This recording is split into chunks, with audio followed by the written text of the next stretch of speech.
kids, it's Kurna time. 이번 아시안게임 결승전은 한일전이었습니다.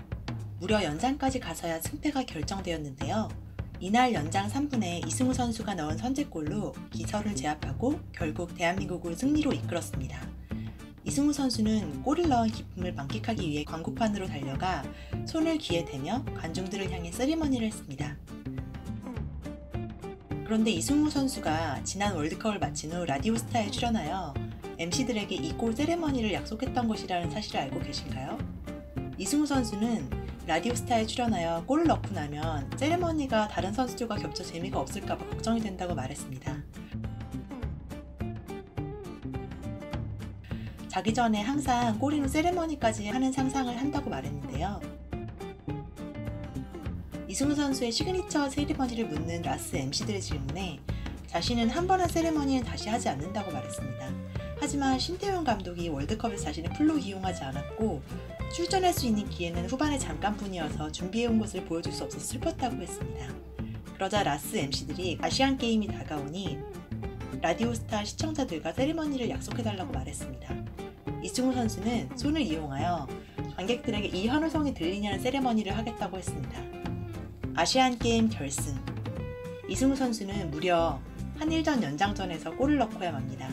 이승우 선수는 경기장 광고판으로 달려가 세리머니를 했습니다.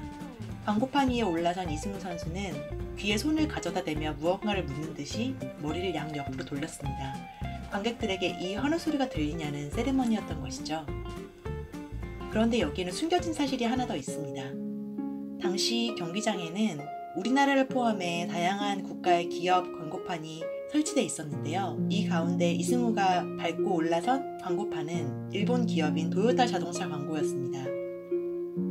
도요타는 단순히 그냥 일본 기업인 것이 아니라 1급 전범 기업으로 분류되는 일본 회사입니다. 전범 기업이란 전쟁 시기에 적극적으로 군난 물품을 제조했거나 식민지의 국민들을 강제징용하여 막대한 이익을 올리는 등 전쟁 범죄 행위에 적극 가담하여 그를 기반으로 성장한 기업을 지칭합니다.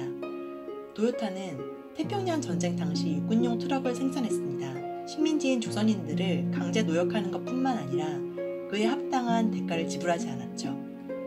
역사를 잊은 민족에게 미래는 없다는 말이 있습니다. 독립열사 단재 신채호 선생의 말입니다. 많은 사람들이 잊었을 수도 있지만 이승우 선수는 잊지 않았습니다. 이승우 선수는 라스 MC들에게 자신이 한 약속을 지켰습니다. 그리고 한일전에서 자신의 왼발로 우리 국민과 약속도 지킨 셈입니다.